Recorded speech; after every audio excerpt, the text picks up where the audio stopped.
the Patriots win a close game or the Seahawks win in a sizable advantage. That's the only way this game plays out. The following is a presentation of Moonlight Media Works.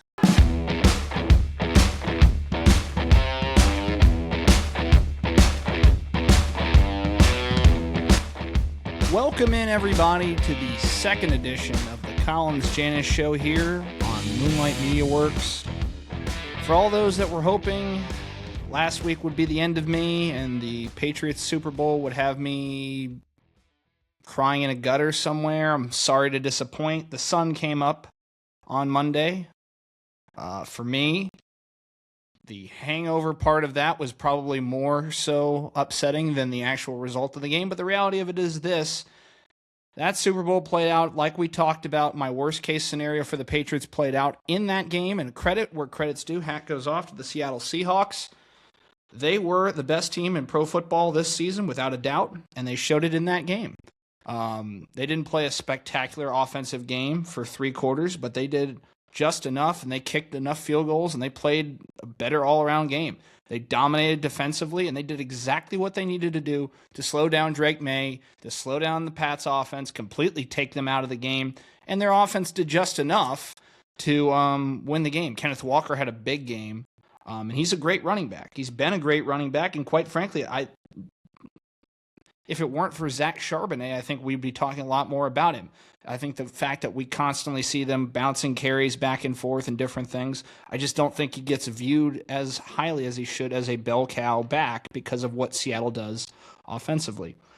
Credit where credit's due. The Patriots defense played a great game.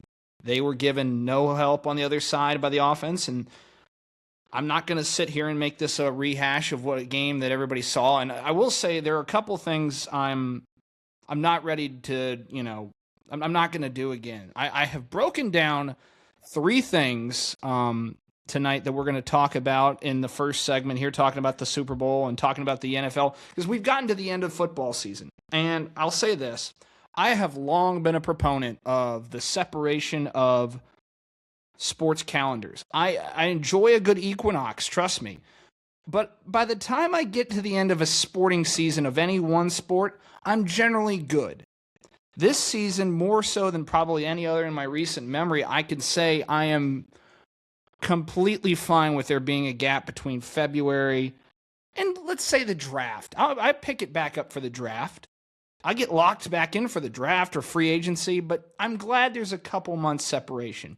Not as much for the NFL, but I am for college football. And since the NFL wrapped its season up, we already wrapped up college football. I feel like now more so than ever, when you turn on the TV and you hear the talking heads all spewing the same exact clickbaity answers and groupthink garbage, I mean, I've grown exhausted. And one thing I'm not going to do on this show is really get down into the nitty-gritty of, well, who's the greatest legacy of this, and how does this affect LeBron? I'm not going to do all that. How does this affect LeBron's legacy that the Seahawks won? I'm not going to do that shit. What I am going to tell you, though, is I'm spent. I'm spent with this football season because I have been spending, if nothing else, the last 2 months trying to understand where people are coming from with these lukewarm, half-baked ideas about who deserves what in the NFL. The idea that we need to play a neutral site game for a championship game because it snowed, and apparently everybody had a conniption.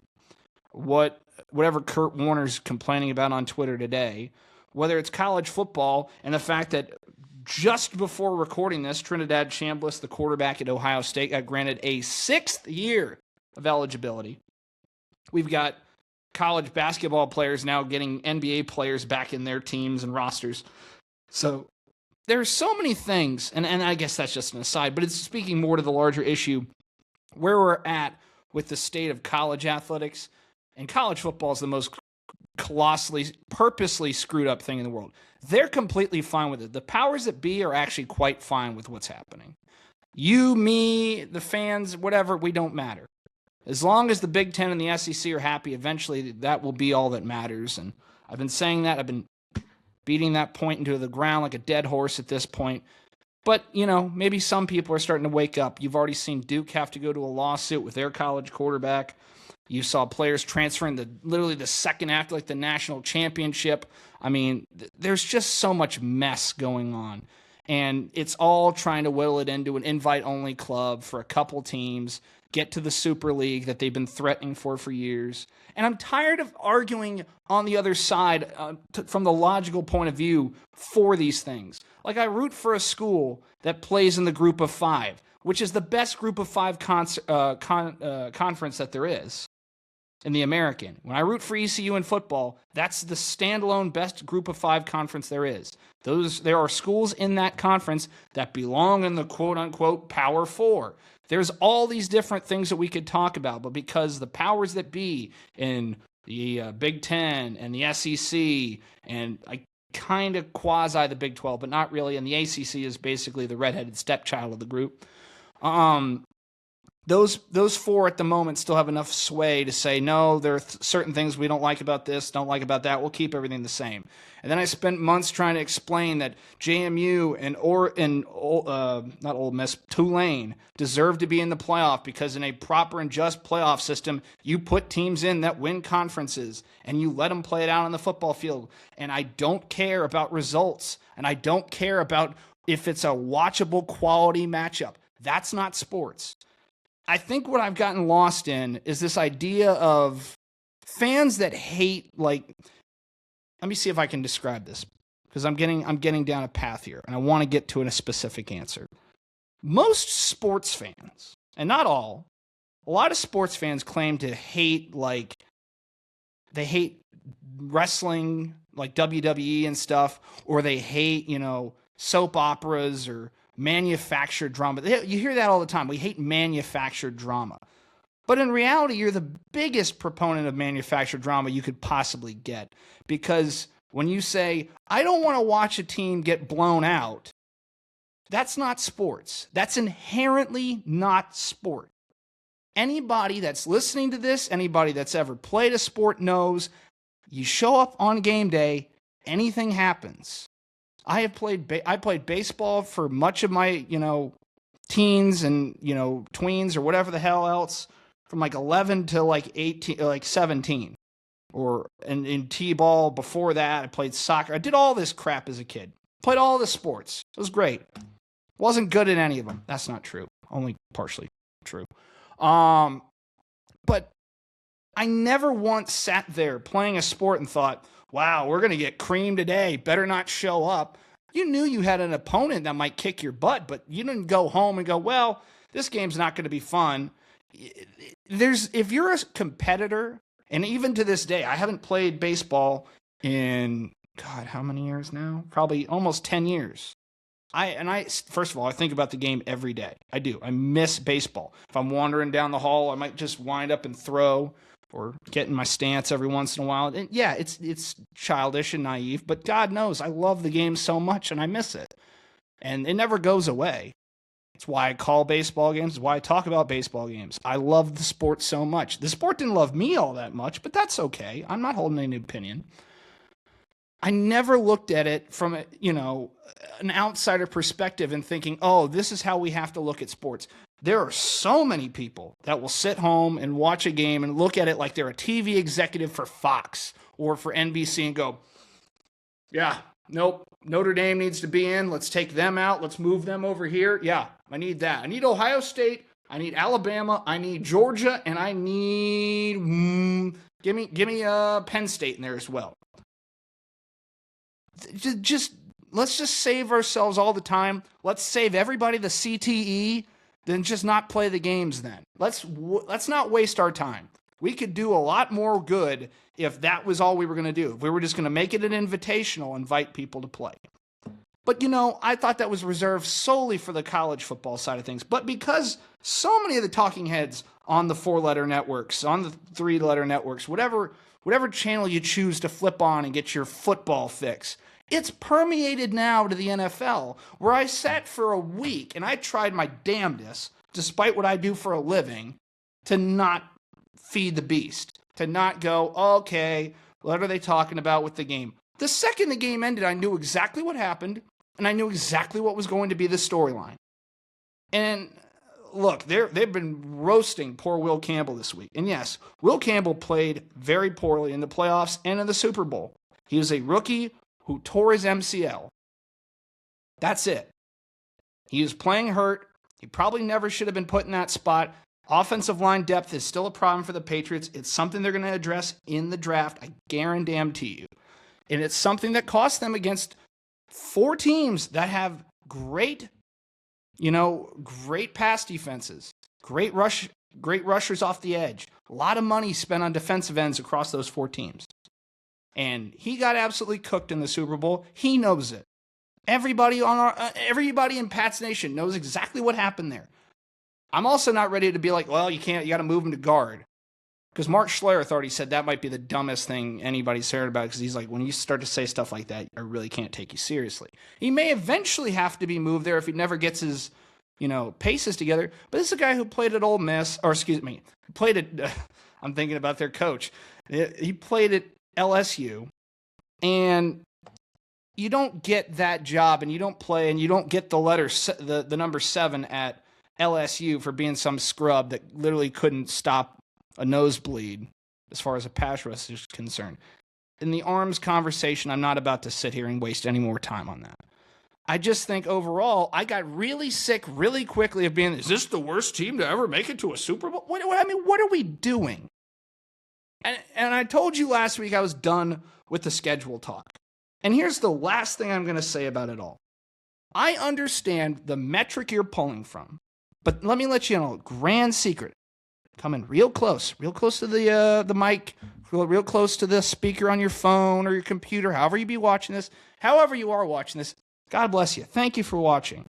I really love it. But if you really struggle with this point, I want you to get real close, put me right up to your ear. This is the NFL. These guys are all professional athletes. There is no such thing of strength of schedule when they're all pros. There are good teams and there are bad teams, but the worst team in the NFL is still better than the best college football team. I was dumb enough to believe at one point that wasn't true, and I have long since learned that's about the dumbest take a human being can have. All those guys play professionally. All of them are the best at what they did at their respective school. Maybe not all the backup quarterbacks, but that's another story for another day. Point being, I am done listening to the strength of schedule argument, because here's the thing. We saw the Commanders have one of the weaker schedules last season, play their way into the NFC Championship game, get burned out, and everybody was fine with that because they didn't go to the Super Bowl. They got close, or they got to the precipice of going there. They got rolled. It might have been the divisional round, if I'm trying to remember off the top of my head, because I believe it was either them or I think it was the Rams play in the NFC Championship game, but the Eagles did play both the Commanders and the Rams in the playoffs, and they beat the Commanders pretty handily. But the Commanders played a great season, and I'm done diminishing one team's efforts just to make your dumb argument. The Seattle Seahawks are a phenomenal team, and you will not find an evidence of me saying on this podcast last week that they are anything less than a stellar team that won 14 games. You won't find it. And in fact, at the beginning of this, you heard me say exactly what I was afraid would happen when I gave my opinion to the other side. And I was wrong. I called this wrong. Here's something you won't hear. I was wrong. It's okay. It happens. I wake up tomorrow and I might be wrong tomorrow. I could wake up on Saturday and still be wrong. But guess what? You're not going to give me the credit when I'm right anyway, so it's fine. It's okay. We can all live in harmony. But here are 3 things that I figured out this week. 3 things that I am done with. I don't want to ever hear again. I don't want to hear it. By the way, I am watching on the TV in my studio here the Daytona 500 dual races, because we got a little teaser about that. We're going to talk about the old NASCAR at the end of this episode. So it was always going to be there for the race fans that follow this account. Don't worry, we got something for you too. And right now, they are wrecking a lot of race cars in a dual race at Daytona with only 4 laps to go. So if you see me glance up and go, whoa, that's what I'm looking at. It happens. 3 things that I am done with. 1, I never want to hear these again. I don't care. And if you bring them up to me, I'm just going to tune you out. Bye. Number one, the idea of neutral site conference title games. Yeah, this one's real simple, folks. There is no point to being a 1 seed if you don't get home field. And guess what? The Broncos would be telling you the same thing if Bo Nix didn't hurt his knee and couldn't play. They would have loved the fact that it snowed in that game. Same thing in New England, because it was snowing in New England at that same time that game was being played in Denver. So even if it had been the other way around and New England had the 1 seed and they were playing at home, I am tired of this pansy, soft, coddled attitude of we can't play in adverse conditions. That's the game. Like, I know I'm sounding like Chuck Bednarik. Google it when I say this, but when men were men, we played outside and we played on grass and we did all these things.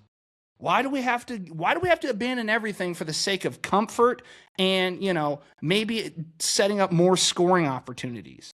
First of all, if you're like me, I was on the edge of my seat either way because it's a close game. I knew it wasn't a well-played or a well-executed game, but that's fine because it's the same for both teams. And I hear the argument all the time. Well, teams in these climate-controlled facilities can never get adapted to the conditions of playing outdoors. Well, here's the other part of it. Don't lose games. Win your games. Lock up home field, and you don't have to put yourself in this position. The Colts of the 2000s were way better at home in those championship games than they were in Foxborough all those times. And the Patriots knew that, and the Colts knew that. So when the Colts got it in 06, things happened better for them. They go to a Super Bowl. They win a Super Bowl. Amazing. When you lock up home field, it should matter. I think more of the college football playoff games need to be on-campus sites. Let's free some of those bowl games back up so we can make bowl season matter again. What a concept. The Kurt Warner Dome attitude, I don't want to hear it again. It is soft as hell. We are talking about 350-pound football players running into each other and splattering people all over the field like a bug against a windshield. We are not talking about we're not talking about tennis. We're not talking about basketball. It is what it is. It is a physical, ugly game sometimes. And I'm sorry if it hurts your feelings that they didn't have the ability to streak 90 yards down the field without slipping and falling at a time. It was the same for both sides. And if I ever see the NFL go to a neutral site championship game for either league, I'll probably still watch. But I'm going to be pissed. I'll be pissed, that's for sure. Rule number 2, or thing number 2, it's not a rule. I sound like Bill Maher. New rule. The thing I'm done with. Number 2, the Pro Bowl. Next. They have sufficiently killed it. And it's been dead for over 10 years, but it just needs to. I don't even want it to be a thing. If you want to just call it All-Pro Weekend or whatever, invite the best players and let them hang out, have a big party. I would rather watch that.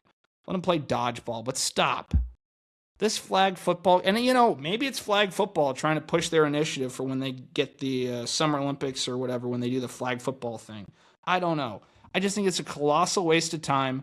Shador Sanders being there in the game, you had guys that nobody cared about to see. The guys that you used to watch and enjoy in Pro Bowls, they don't show up. The couple that do are there for a minute and nobody's going 100% anyways. So then they turn it into a flag football game and it's basically all 22 pickup football in the backyard, and it's fine, but I don't care, and take the name away. Just be done with it. I'm all for the tradition, and you'll hear me say it and defend things to the point of, beating a dead horse. But this is one thing I'm fine to let go by the wayside. I think we proved in the NHL we can do other things during our All-Star weekend that people will enjoy way more than an All-Star game. The only sport whose All-Star game is worth a damn is still baseball. And in fact, even with the home run swing-off thing they did last year, which I thought at the beginning was really gimmicky, I can live with because the game is still played, and I still appreciate that game enough. The NBA is a joke as well. The NHL, with the Four Nations thing that they pulled off, I mean, obviously you're not going to do it this year because you have the Olympics. Been watching that all day. Team USA hockey 5-1 over Latvia. It was great. They should have won that game 8-0, but for some reason they had to score goal number 2 like 4 times. Just do away with it. Do away with it in everything but baseball. Give me the 4 nations in hockey. Give me the 3-point contest and the dunk contest, I guess. Make real athletes participate in the dunk contest. That's the thing. And then just kill the Pro Bowl with fire. I mean, let's just move on. Last up, the last thing I am officially done with, I never want to hear again, and I covered it a minute ago. I'm wrapping it up here. The idea of boring games and unrealistic expectations. I don't want to hear that, so-and-so, I don't want to watch James Madison play Oregon. I don't want to hear that. Just say you don't like sports then.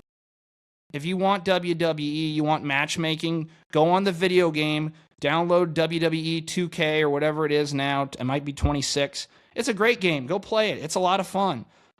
Put your Georgia and Alabama match. Play college football, the video game. That's another great game. Do that. If you just want picturesque settings and, playing in Jerry World down in Dallas and you want Alabama, Georgia every year, fine. But don't waste my time telling me you're a sports fan. Don't tell me you want competitive football. Because guess what? On competitive football, there are games where it's going to look like shit. That's life. Deal with it. You're not a TV executive. The sport's not going to go under if James Madison loses far more close than Texas Tech did the following 2 weeks or a week after. I mean, I'm not going to do the whole playoff rehash. But James Madison looked way better than Texas Tech did, and Texas Tech spent almost $1 billion on a football roster, whatever. There you go. I don't want to hear it. Don't tell me a team doesn't deserve to be in the Super Bowl. They win the games. Shush. Hush. I don't care. I don't care that 100 things had to happen. I don't care. They won 14 games of the games that were on the schedule. They won the playoff games they had to win. The NFL is not a fluke league. It doesn't happen by accident. Were a couple things convenient? Yes. But stop with the revisionist history. Well, the Chargers were never any threat. You all picked the Chargers to win that game. Well, the Texans' offensive line stunk, and you still picked them as a Super Bowl pick. Which is it? Are you saying the offensive line sucks, or are you saying this is the greatest team you've ever seen? It's a great defense. We all knew that. But another defense played better because they got to your quarterback and beat up your worse offensive line. There was a flaw there. They took advantage. That's it. Enough with the boring, unrealistic expectations about sports. I mean, I hate it when I hear about it in boxing, too. I mean, we all bought McGregor versus Mayweather, and that fight sucked.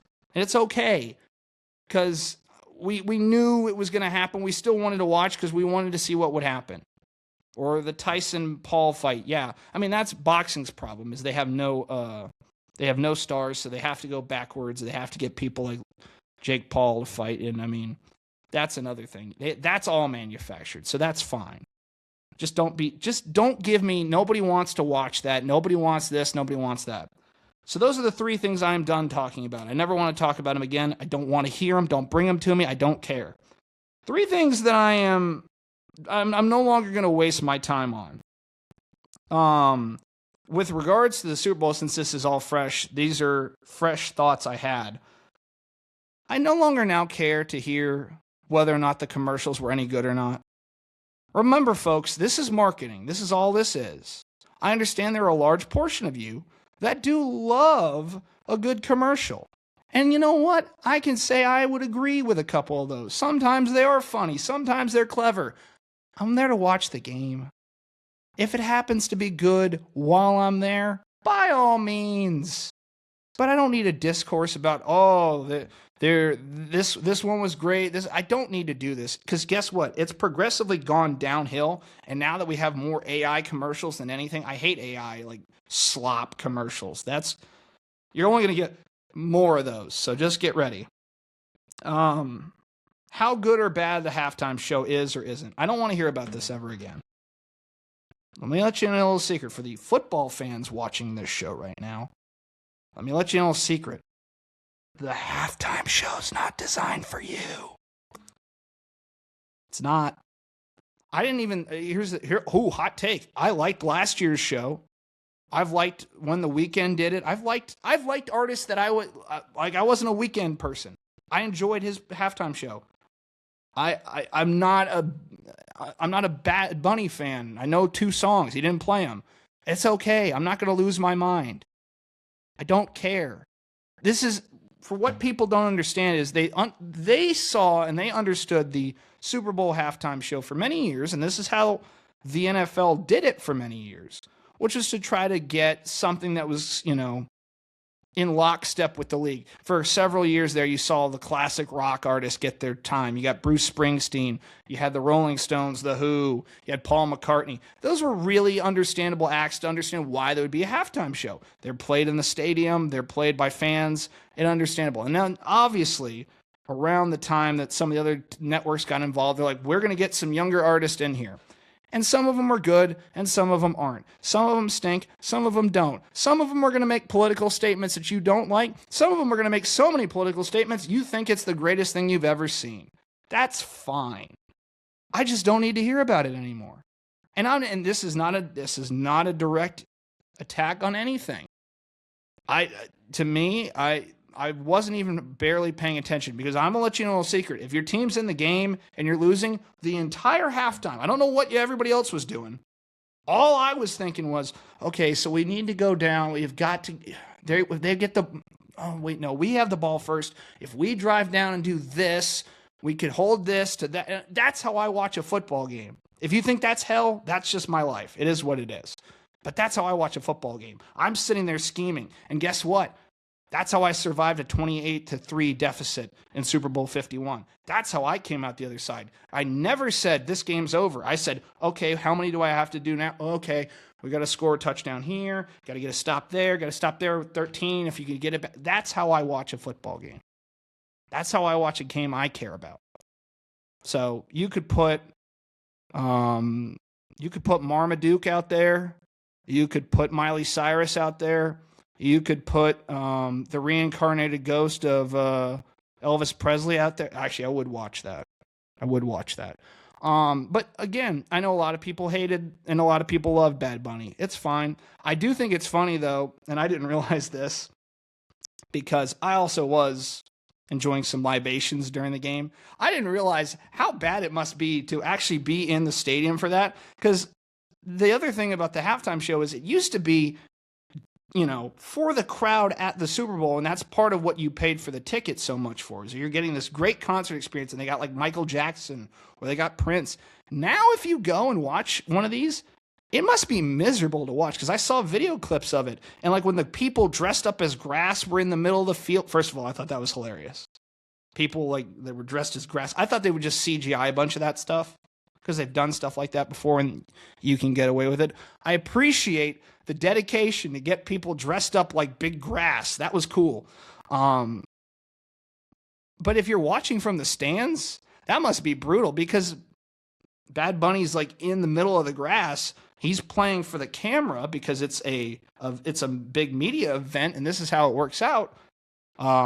So I can't imagine as a spectator anymore. It's really enjoyable in the actual stadium. But a lot of people loved it. And here's the other thing. A lot of people didn't understand, and your parents' Facebook page probably didn't understand this either. They're just playing a numbers game. The NFL's global. All these games they played around the world this year, you're only going to get more of them. And Bad Bunny, believe it or not, I believe this stat is correct, and I may be outdated now, but if I'm close, I'm close. It might be the most streamed artist in the world. That's why the WWE brought him in for wrestling matches in his home country of Puerto Rico. I mean, they went gangbusters. It did humongous numbers, and that's the thing. Go look at the video from last year's Super Bowl halftime show, the previous years. That's what they're looking for.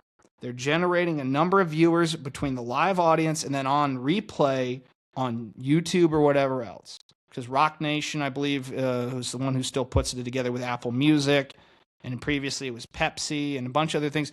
It's all a numbers game, and they're playing the numbers game, and they're not worried about if the Packers fan in Dubuque really likes this artist. They want somebody who has no interest in tuning into the game to go, oh, Bad Bunny? Oh, I'll watch that game. I'll put it on. It's a big to-do.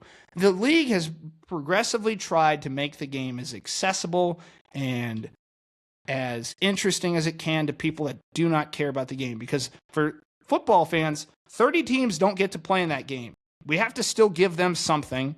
And, they'll all complain about, well, this game wasn't as exciting. I wanted it to be 56-38 or what. I'm like, okay, well, that didn't happen.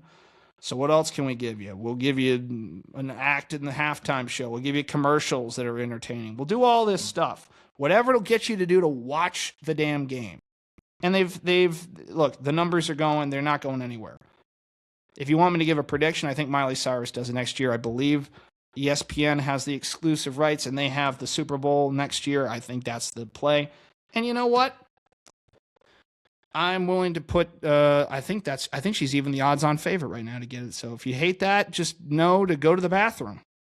I think I saw something the other day that during Bad Bunny's performance in the 5 boroughs of New York, there was a lack of bathroom usage. And the second it ended, everybody went and, flushed their toilets and everything and went to the bathroom because they stayed during the halftime and then they went and did their situation. By the way, you know what a halftime used to be for me when I was a kid? Halftime of the Super Bowl, because it was a school night, would be, okay, go get a shower, go clean up, go make sure everything's done, everything's packed, get your clothes out, do all this stuff. Because in the morning when you go to school, you can't use the excuse that the Super Bowl is like, you didn't get everything done. If you're going to stay up to watch the Super Bowl, which is how it was as a kid, you got to make sure everything's packed, ready to go for school in the morning, go get a shower, so the second the game's over, you go night-night. That's how it went. That's how it went for years. So, I'm done worrying about it. If you want to complain about it, if you want to love it, if you want to say it's the greatest thing ever, I think one way you could get rid of this problem in totality would be to give people more opportunities to see concerts on TV and streaming without having to go to a concert. Because the other thing, there are no examples of that anymore. So the NFL schemed up, this is the biggest concert event of the year. We control the biggest concert event of the year. We're going to get all these high profile, modern artists to do this.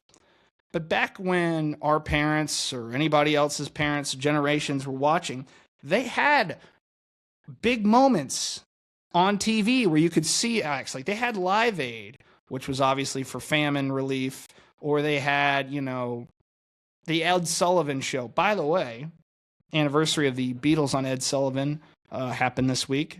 About the biggest television event in the history of the 60s and probably any other period of time outside of like the moon landing. So shout out to the 4 boys from Liverpool. But stuff like that, there's no platform for it anymore. MTV's dead. So now you watch it on social media or you go to a concert in person. But I think if you were able to open up more things, I think you wouldn't bank on so many people being like, we have to have this artist or that artist. It used to be nice because I used to think we could get artists that would make sense for the sport and the stadium where they are. Like Super Bowl 50 happened, I wanted Metallica. Metallica's played in every NFL stadium, every NFL Sunday. Whether it's 1, 2, 3, 4, 5 songs, they get played there. They're from San Francisco, and even though the Super Bowl's played in Santa Clara, it's dubbed Super Bowl in San Francisco, so it makes sense that they would do that. In the same way it made sense to have Dr. Dre and Snoop when they did the Super Bowl in LA. I mean, I like when it ties in to a region of the where the game is being played.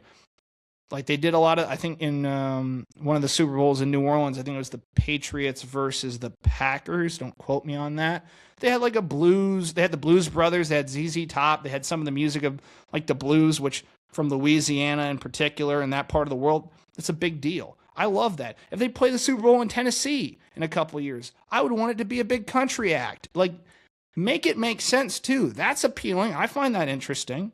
That's fine. It's not for everybody. And then the NFL they're just trying to get the most people possible. So I've wasted enough time on that. So things I'm no longer going to waste time on. I've said my piece. Last up, talking about the strength of schedule of the NFL. I did that already. So we're not going to do that anymore. There you go. 3 things I'm done with. I never want to hear again. And 3 things I'm not going to waste my time with talking about anymore. They might be the same category. A acute observer might notice that they're very similar. And I broke them up into 2 different groups. Why? I don't know. When I wrote it down, it made sense at the time. But there you go. That's my rehash of all that. By the way, as we've been doing this, it looks like Joey Logano won dual race number 1 at Daytona. And it looks like a bunch of cars wrecked out that were in the hunt for trying to race their way into the 500. So very interesting stuff there. I guess it's time to talk about that for a moment. We're already 30 minutes into this show, and I have to give my NASCAR opinions, because guess what? We're going to talk about NASCAR on this show. We're going to talk about NASCAR on this network. So I don't know if we'll have a standalone show for NASCAR this season. We may actually get to take this show on the road, down the road. May even do something down in like the a live show environment to do with the 600, maybe? I like to talk a big game, but we might be able to pull that off. I don't know. So I think it's only fair that since NASCAR is starting, and we'll do this with the other sports as well. I'm very excited. I got my World Baseball Classic hat. Been watching the Olympics, and I'm getting ready because I'm going to the World Baseball Classic in just under a month down in Houston. So excited for that. Got my Red Sox hat out here. As much as they piss me off, I am still coming back and ready to go for another season, ready for Roman Anthony and the boys, getting ready for baseball. And not to mention, my alma mater, the Winthrop Eagles, just keep winning games. They've won over 10 straight games in a row, and they're getting hot in the middle of February. Haven't lost a game in this year. Turning around, kind of setting up for the old conference championship game. The other school I love in basketball, in college basketball, UConn, they dropped their second game of the season, but they're great. You had a great game against Duke and Carolina the other night. College basketball is really ramping up. And the Charlotte Hornets, the team right down the road from me, they're kicking ass. They're fighting people. They're winning games. They won like 9 in a row, and then they had a big fight with the Pistons the other night. We had Charlotte Mecklenburg Police Department separating the teams. It was great.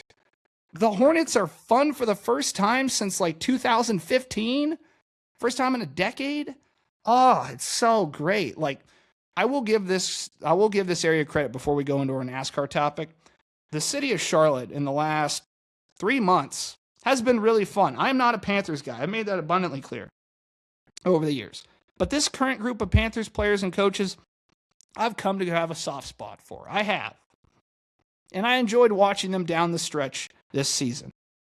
I wasn't a fan growing up of the Panthers, but I do like this current group they've got there. I like a lot of the players. I like what happened down the stretch. I thought they gave the Rams all they could handle. They beat them. I went to that game when they played them the first time, and they beat the Rams. That was the biggest regular season win that team's probably had in 10 years.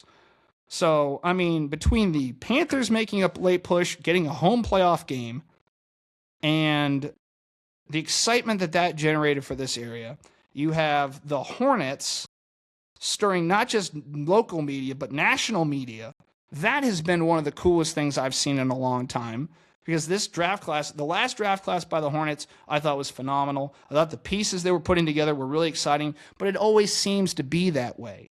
But now they're not just beating the scrub teams. They're not beating the Bulls. They're not beating the Magic. They're beating the Spurs.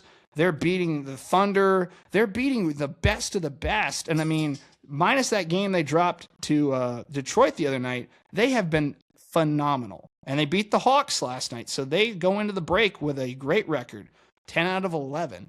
So this area, hats off to the whole area. I mean, it's been a lot of fun to watch recently. And as a spectator, somebody working in this area who covers a lot of this stuff, this has been awesome. And I wanted to continue because the whole city's buzzing about it all. No pun intended. But the other thing we export out of the city and state of North Carolina, and specifically Charlotte, is NASCAR.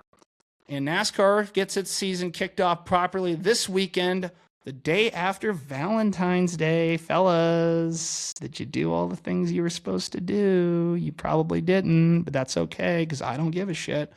Because the Daytona 500 is on Sunday, boys and girls, and we got the dual races on right now. Joey Logano getting a dual race 1 win. And the 500 is, going back to when I was a kid, the 500 was an appointment viewing thing, and it still is. And I have to admit, the race has gotten a lot clunkier, gotten a lot messier, gotten a lot sloppier, whatever you want to call it. All those things are true and then some. And to be honest, the playoffs for NASCAR was a hit or miss mess for many years. For even the seasons I thought they got the champion right, the way they got to it wasn't. And NASCAR this offseason got taken to court by teams, lost in court, settled, and got out of there, so they didn't completely lose face. But a lot of executives got in a lot of mess, got in a lot of trouble. The media was on them. They were losing a lot of public value, and they did two things really well. They changed they gave the teams that were filing the lawsuit what they wanted in the charter renegotiations and everything. They got to a better sport with the owners of these teams and whatnot, and they changed the postseason format. They went back to the chase. And this guy right here, Tony Stewart, my racing favorite of all time, won himself a championship under different points format, but he won under the chase. And I think it's a really good round because I think a lot of people, casual viewers, may not have been invested in a season-long points format like F1 or something else or IndyCar. And that's fine. And TV executives hold a lot of power in this discussion. Some fans like myself would have been in on it. We're fine. But I understand why TV executives think casual interest can't be that high if they don't follow every week or a champion is crowned 3 weeks before the season ends. I get it. That's what happened in IndyCar this year. And it's no offense to the format, but Alex Plo had that damn title wrapped up, it feels like, by the third week of the season because he was that much better than everybody else. And dominance is okay. It's not the end of the world. Apparently, it just depends on the sport. But I'll say this. Going to a chase format, the way they used to do it is very similar to what they're going to do this time around. I really think they nailed it. They covered as much ground and made as many people happy as possible. Now, the problem with NASCAR for many years is they've been trying to please everybody, and they can't do that. So they end up pleasing nobody. I think this is as much goodwill as this sport has had in many years. You got Tony Stewart running in a truck race tomorrow night. I'm so excited. I haven't seen this guy race at Daytona since he retired in 2016. It's still special to me, even though it's not the Daytona 500. He's going to run a truck for Ram. Stellantis, Ram trucks getting back into NASCAR. That's a great thing. And if Dodge comes back, that's even better. It makes it all the worthwhile. NASCAR, to me, still matters very much to me. Now, do I watch a lot of other forms of autosport now? Yeah, I watch the World of Outlaws. I watch High Limit Sprint Cars. I watch them pretty much every week because I'm a subscriber to their series. I watch late models. I watch IndyCar. I watch a lot of things, but my love for NASCAR is, it's right here. And even they're like that. They're like that family member. No matter how many times you argue with them, no matter how many times you say this is wrong, you need to stop, whatever. I don't agree with this.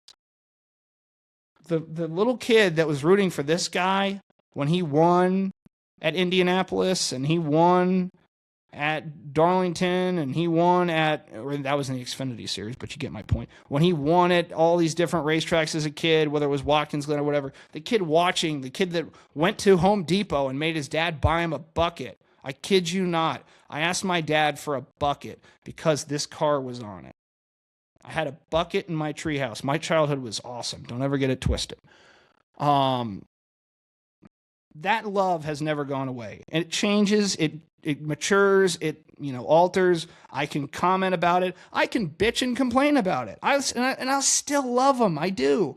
And here's the thing. I've spent the first 40 some odd minutes complaining about a lot of different things that I do and don't love about all these different things. It's okay. I'm still going to be around. What else do we got to do? What are we going to do? We're going to needlepoint? No. I'm going to watch sports even if I'm infuriated by them at times. It is what it is. But for the sake of predicting, and like we like to do on this show and like to be poked fun at, I want to go ahead and give you my Daytona 500 pick and my championship pick. Kyle Larson is the reigning NASCAR Cup Series champion.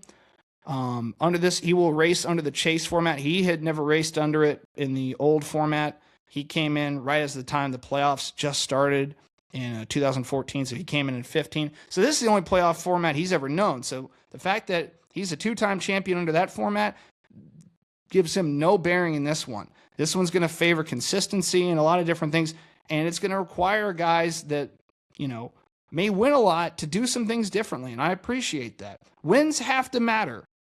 It has to matter in all sports. When the day winning doesn't matter is the case, then it just shut everything down. I will go ahead and say the Daytona 500, though, is the most unpredictable, unfair thing for a person in my position to have to pick. But because I'm doing it, I'm going to go ahead and make my prediction. My prediction for this Daytona 500, I could go a lot of different ways. I could go with one of the big-time luminaries, like Joey Logano. Maybe Brad Keselowski finally gets one. Maybe Kyle Busch, who's on the pole, gets one. You know, maybe Ryan Blaney finally gets that elusive Daytona 500 win. You know, there could be a number of different ways to go. You could pick a random driver who just survives the wrecks and gets through. That's a big part of this race. We've seen Ricky Stenhouse Jr., Michael McDowell, Trevor Bayne do it in the past. It could all happen like that. I will say this, though. I think this year in the Daytona 500, I'm going to take Chase Briscoe. Chase Briscoe qualified second on speed last night. He has actually been in the top 5 in the Daytona 500 before. He is not known as a plate racer. He's much like this guy right here, a sprint car racing guy from Indiana. And it always amazes me when those guys can pick up plate racing or drafting tracks or whatever you want to decipher. I just think, based off a number of things, survival and being in the thick of it is a part of this race. I just think this year I'm going to go Chase Briscoe. Again, throw a pen against the ceiling. You have better odds of doing it than the way I'm doing it. I will say this, though, however. My pick for the NASCAR championship is actually going to be his teammate, Christopher Bell. Christopher Bell wins. Christopher Bell's damn consistent. And Joe Gibbs Racing is a damn fine racing organization, just like Hendrick Motorsports is a damn fine racing organization. And I was happy to see, you know, there have been a lot of guys from both Penske and Hendrick and Gibbs. There are so many guys in the sport that I love to see do well.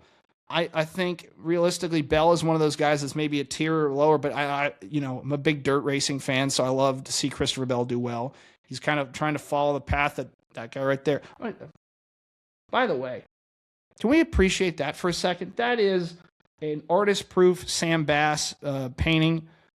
And Sam Bass, who passed away, was the greatest artist in NASCAR history. He did a lot of the programs, a lot of the materials, paint schemes for drivers.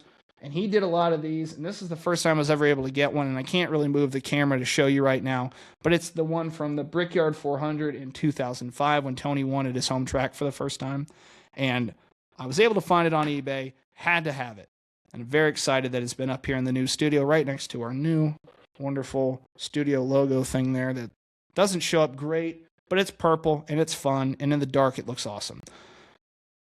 Point being, I took Christopher Bell as my champion, and I'm taking Chase Briscoe as my Daytona 500 champion. The Toyotas are always fast in race trim at Daytona. They don't always qualify that well, but this time they did. I think Chase Briscoe could easily be a Daytona 500 champion this year. So there you go.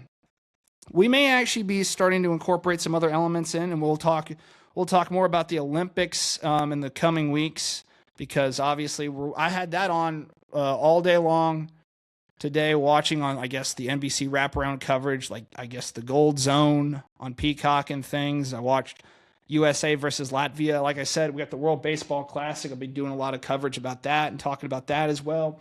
We're also going to start in the very near future, little tease here, something you didn't ask for, but you didn't know you needed. We're going to have a music show coming to the channel here very soon. This is going to be more of a video formatted, shorter format, kind of put up on YouTube. Guys and gals can check it out there.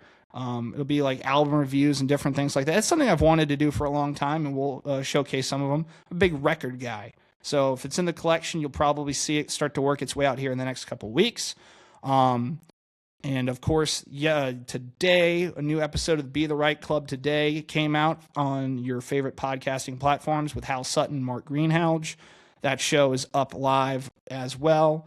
So a lot of things are going on here. This is the second edition of the show. There will be more. There will be topics that aren't to do with, we're not going to be sports heavy every week. I know some of you are like, I want to hear your opinions on, the world and your opinions on culture and other things. We're going to give it all to you. We came on at the time of the year where I knew best, which is to talk about the Super Bowl. And yes, Everybody can clown me in the comments. I was wrong. I'm okay with that. Create the engagement for me. Tell me I'm an idiot. That's fine. Number counts all the same way to me. To those that have already subscribed, liked, shared, done all those different things, subscribed to the podcast, followed us on YouTube, thank you. Thank you. Thank you so much. The immediate the immediate return from last week was great. And like I said, this is how we're going to build it together. You're a part of it. If you want to drop comments about what you want to see, that's fine. We'll take them in there and work on it. We're going to have guests on this show. I already started prepping for one that we may be able to have on here in the very near future. I actually did notes. Look at this. I have pages of notes. I am really beating the hell out of this legal pad. I didn't know I was a legal pad guy till this year, but I'm a legal pad guy. I'm loving this. I was always like writing in notebooks. I've gotten better about writing physically because it's like typing and having things up on the computer is easy, but it is very helpful to have like little notes for things to write down. And my handwriting is horse shit. It always has. My mother has said it's that way for my entire life. It is what it is. You don't write. Nobody writes anymore to give anybody, and thank God nobody has to read this other than me. But there you go. Thank you all so much for tuning in to the latest edition of the Collins Janus Show right here on Moonlight Media Works Network. Thank you all for tuning in. The preceding episode was a production of Moonlight Media Works.